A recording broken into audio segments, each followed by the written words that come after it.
Welcome back. આગળ વાત કરીએ તો ગુજરાત યુનિવર્સિટીમાં ભારત કુલ કાર્યક્રમ સીએમ કરાવશે. ભારત કુલ અધ્યાય 2 નો શુભારંભ. ડેપ્યુટી સીએમ હર્ષ સંઘવી પણ આ કાર્યક્રમમાં હાજર રહેશે.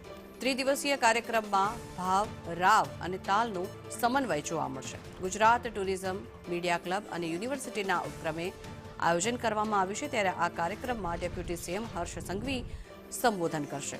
ભારત કુલના 3 વિષયો વિશેષ છે.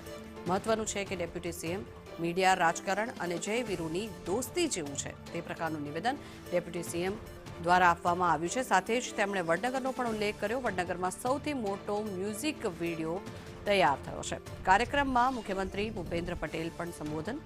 જીવનમાં હંમેશા પોઝિટિવ રહેવું તે પ્રકારનું નિવેદન ભૂપેન્દ્ર પટેલ દ્વારા કરવામાં આવ્યું છે. જેટલા વધુ પ્રશ્નો પૂછો તેટલો જવાબ સાચો મળે છે. હંમેશા પોઝિટિવ રહેવું, જેમ કીધું ને કે પ્રશ્નો જેટલા વધારે ને વધારે પૂછાય તો સાચો જવાબ તમે મેળવી શકો. એટલે જેટલા તમે નેગેટિવમાં પોઝિટિવ રહો તો જ તમારા ધ્યેય સુધી પહોંચી શકાય. ભાવ તમારો બદલાવો ના છે. તમે નેગેટિવ આપતા આપતા આપતા ભાવ જ બદલી નાખો તો એ ના.